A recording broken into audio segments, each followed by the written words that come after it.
Hey guys, so we're going to take a quick look at AFV Club's Tiger 1 Ausf E latest model, reference number AF35079.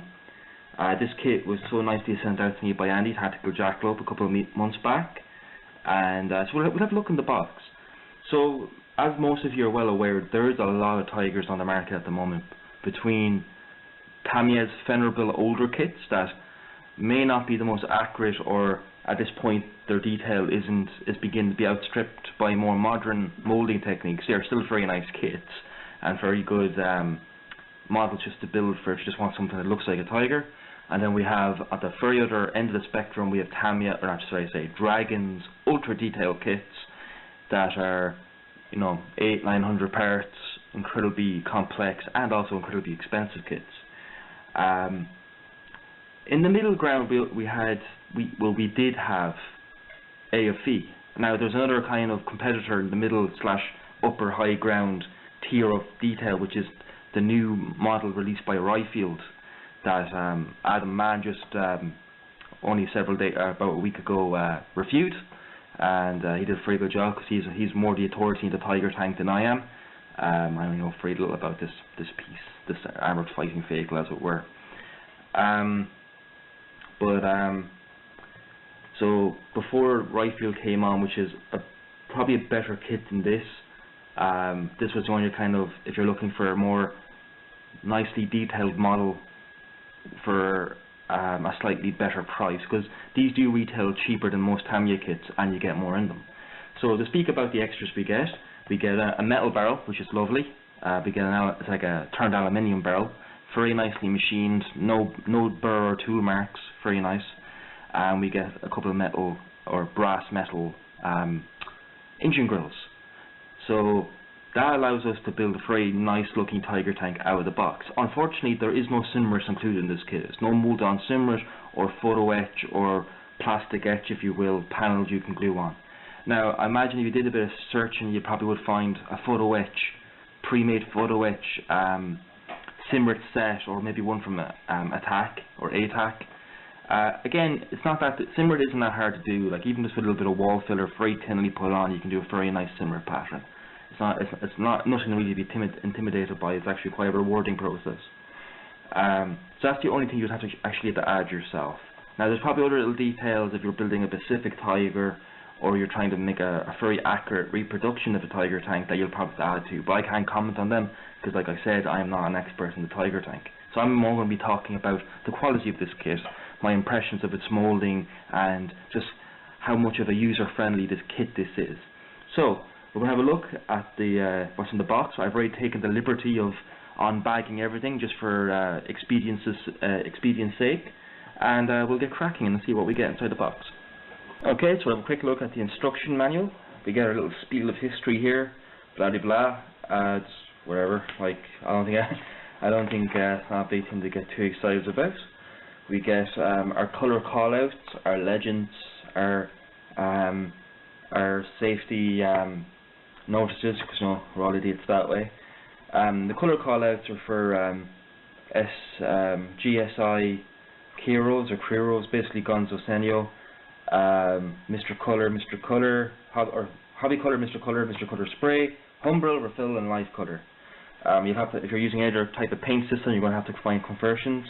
Then we get a little bit of a spiel here of how to do the cimrus using their tool, because of course they want you to buy their products, as there is a whole host of aftermarket goodies produced by AFV Club for this kit.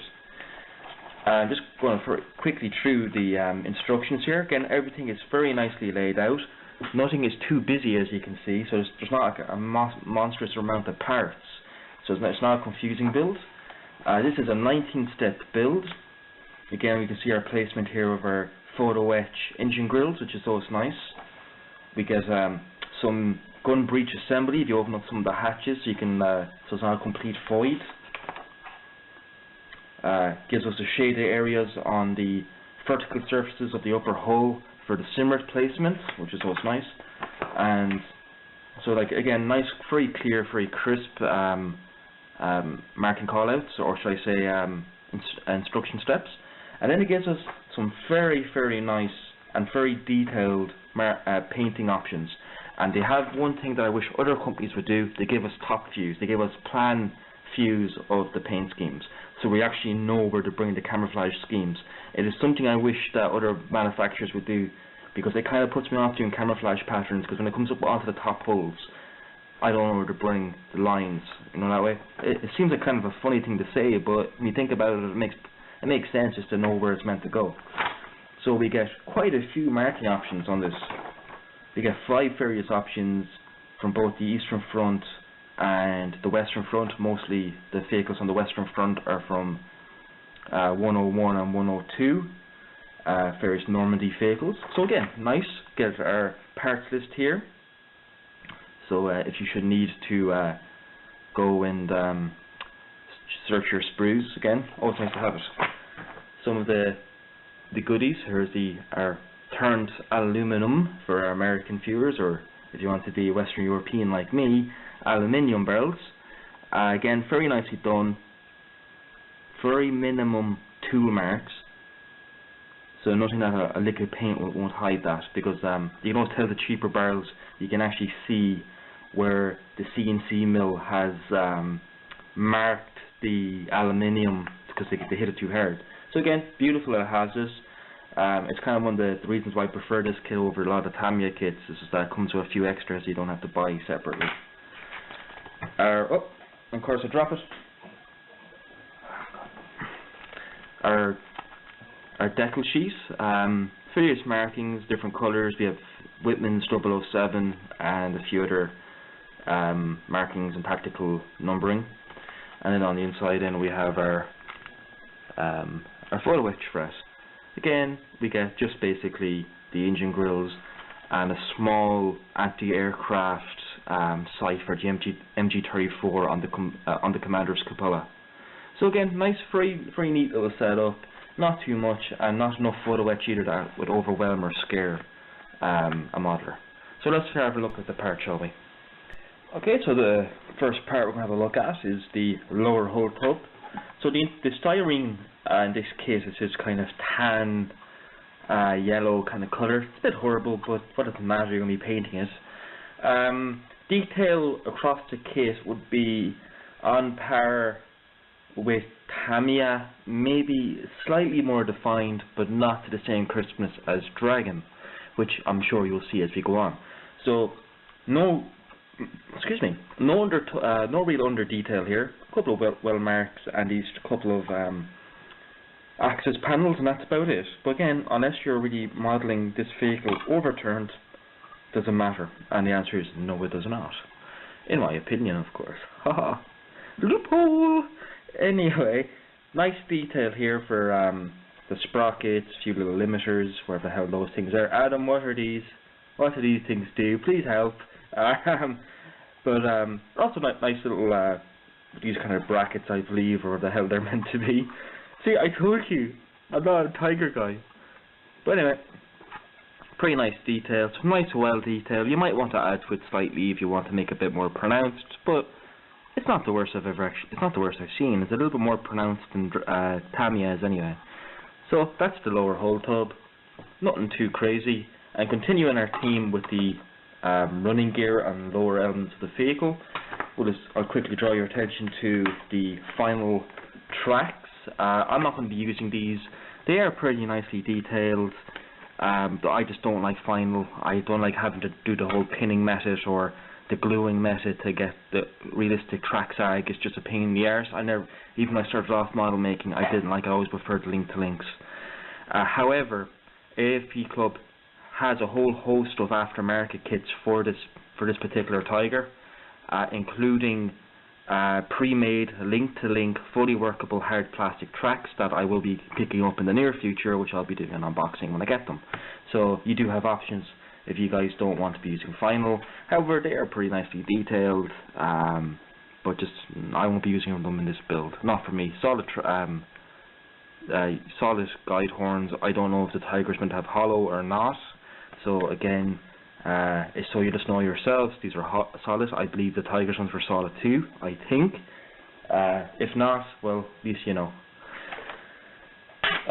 Upper hull, There is a bit of a bow in this, if you notice, so that could be problematic when you're trying to mount this down. Again, nice well details.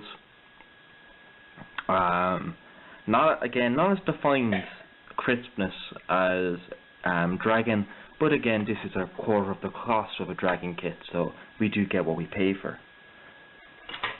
Moving on, we'll go on to the running gear. So I have two identical sprues here, so I'll just take one and we'll keep moving. Our road wheels, the lathe pattern style wheels without the rubber, so you'll be going for like the bare metal finish. One of our exhausts, again nicely detailed. I want to see how we do the exhaust caps when we come to it. I hope it's not the way that Dragon has us doing it, putting down the individual pins, because that's a pain in the arse. Again, detail is quite nice, but not as sharp. I wouldn't call it spongy. I just wouldn't call it as sharp. It's kind of in the middle ground, which is kind of the hallmarks of this kit. So we have a few. We have two versions, or we have two copies of this sprue as well. So we have our torsion bars, our sprocket detail, our exhaust cover, some more exhaust detail. There is some flash here, so be aware, there is flash. One piece fenders, however you can cut them up if you wish, nothing stopping you. But there is a bit of flash on this model, so be prepared for a bit of cleanup work. Detail is okay, it's not spectacular, but it's not particularly bad either. So we have some inner gun detail, so our gun breech, our coaxial MG34s, and our bow MG34. Again, detail is nice. It is nice. Everything seems to be quite well defined, and should build up quite nicely. Again, most of you have seen these type of sprues in most model kits anyway of Tigers. They all tend to be more or less the same. No one really does anything really different with Tigers. So we'll move on. So we're moving on. Now to sprue C. More upper hull detail. Our tow cables are one piece. Not the best tow cable detail I've ever seen. You need a bit of some heavy seam lines as well. These potentially are going to be a bit of a bitch to clean. However, take your time and I'm sure you can get a nice result. Some of the detail here seems a bit sparse, almost non-existent, especially on the covers and the rear plate here. It's like the plastic is too smooth. This doesn't look like rolled steel or pressed steel at all. Like same as well with the forward plate here with the driver and bow gunner's positions are. However, you're meant to be simmering these up anyway, but if you choose not to, because bear in mind the Germans stopped putting simmers on their vehicles on from I believe September 1944 onwards. So you could argue that there were some Tigers, though I've never seen evidence of it. Again, I haven't looked that deep, but you could, if you really didn't want to, not put simmers on this and kind of say, well, it's plausible. Again, Tiger lads, I know you're out there in strength. You can let me know if there were actually late Tigerese without simmers. We have the old style exhausts, exhaust covers. So I believe they must have an earlier version of the Tiger as well. So yeah, detail is pretty okay. It gets a bit sparse in places. I know it's almost like they mold on a few bits and pieces and then put nothing else. I don't know what it is. I think it's just because the plastic is so smooth. It just gives the impression that there isn't that much detail there. Okay, and then we're moving on to our last sprue, which is our turret sprue. So you can see there's not too many parts in this. It's enough to keep you going for a while, but not all that much. So here we have, this is kind of curious. I hope the camera pick it up. It does not. Okay, so we have two halves for a turret, which it's a little bit pain in the arse when everybody can seem to be slide molding these in one piece. However, because of the turret bin and with this little bit of seam work, you can hide that seam on the rear deck anyway. But still, it's annoying. But I see what they did was that they molded the turret floor in one piece, so you don't have to worry about filling a seam line here on it. Because trying to get the seam here on the older like Tamiya kits can be a bit tricky. But back onto the turret sides here, there's actually pitting. It's like someone's almost taken a red hot pin and gone do, do, do, do, do, do, do. So these are in fact teensy tiny air bubbles. Now, as far as I know, the real tiger didn't have these unless it was like an anomaly in the mold when they're when they're rolling the steel to make the turret. However, I think this is just like a molding and air bubbles in the mold or burring in the mold. So I wouldn't worry about it if you're putting the simmer over because you're going to fill it. However, if you're painting it without simmers, a couple layers of Mr. Surfacer or some type of self-leveling primer is a must. And this doesn't, I haven't seen this on any other parts but the two turret sides. Also, there is some, I don't know how well you can see that, or you can't really, there's some flashes going to clean up on the ends and the bottoms of the turret sides. So yeah, this kit isn't a bad kit so far. It's just not a particularly like stunning kit either, but for the price you pay for these, it's not bad. Our escape hatch, there's a separate hinge for it. Where is it? Because I know the late variant has a very particular hinge. Yes, we have the two different hinge types for the escape hatch or the low on the turret side. So again, you guys who are more experienced with the Tiger will more be able to talk on the accuracy of this model. I for one can't really comment on that. More so, I'm not going to dare comment on it because there's too many Tiger Pearsons who will call me on my bullshit. A lot of flash on the gun mantlet. Jesus, I've not seen flash like that in a very long time. Anyone who's built AFV Club in the past will know that their kits can be very flashy. Now, I personally like AFV Club. I've built quite a few of their kits, but yeah, they are quite flashy. But once you take a bit of time to clean up the parts, and also the plastic can be quite brittle, so keep that in mind. If you are buying one of these kits, regardless if it's a Tiger, or a Striker, or a Churchill, whatever, make sure you have sharp blades and fresh blades in your scample, or you'll snap all the parts. Because AFV Club likes making things in brittle plastic and then giving us very small parts. Basically just seeing, can you break this part or not? It's almost like a little game they like to play with us. So, turret roof, cupola is moulded on, though there is a little bit of cast texture and a pretty good well bead going around it, so not too bad. Again, another nice well bead up here. So the welding is not too bad, though I think you're going, oh, that's going to be curious. Because of the way this is done, there's no well bead coming around here, or no like hint of one, so you're going to probably have to add the well bead around the roof of the turret. Yeah, I don't see it moulded on the turret roof or on the turret sides either, so you're going to do a bit of weld work yourselves. Not too hard to do. You can just mask the edge of it and put some putty down and then take a hobby knife and make the texture, or even buy the Archer pre-made weld beads and just put them down, the basic decals. What else here? We have our anti-aircraft MG34 for the Commander's cupola. Our Commander's hatch, detailed a little bit kind of soft or not well defined, especially here on the swing arm. This looks to be one piece. In reality, this was the actual hatch was a separate piece, and that's really it. So again, not mad like part count. And then the last thing we have is just a little bag, which I'm not going to take it out. There's no point. These are muzzle brakes. We have we have what, 2 muzzle brakes or 3 muzzle brakes. And then the various internal locking lug detail. Okay, so this is kind of, it's an attempt to be a better option. Oh wait, actually there's one last thing.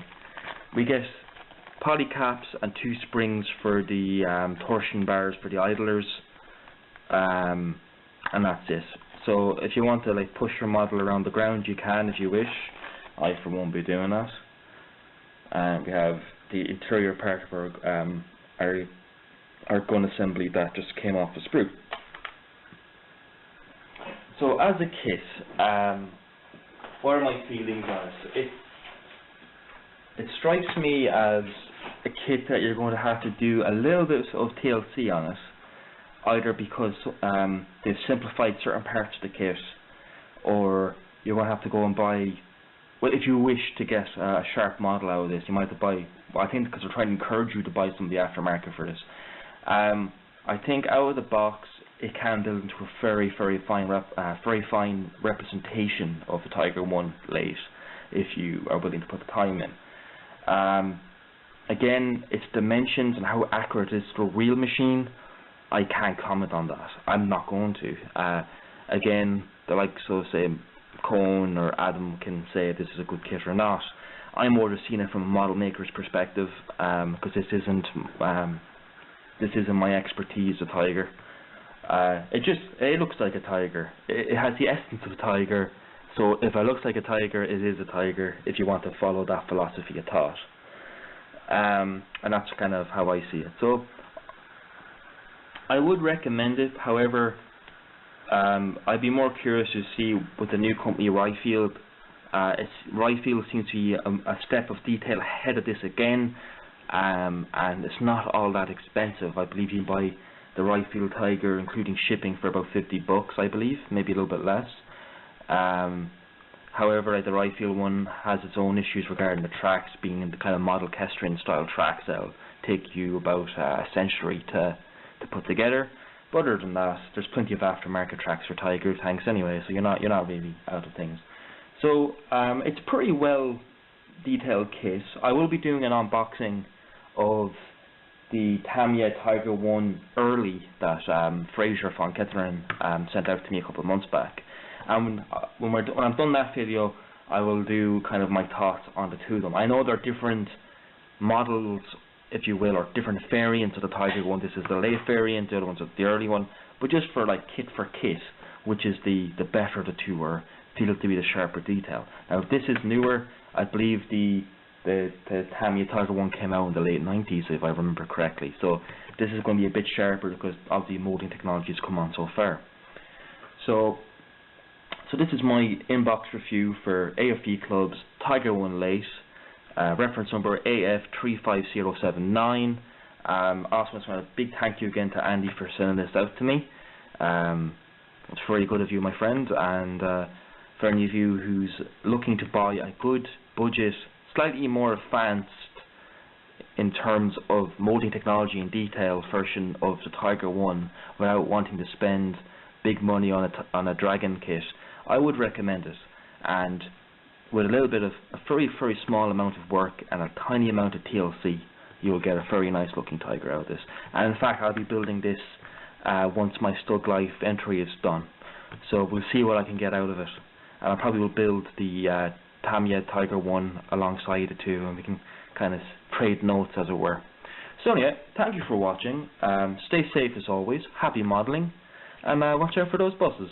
Bye bye, and talk to you next time.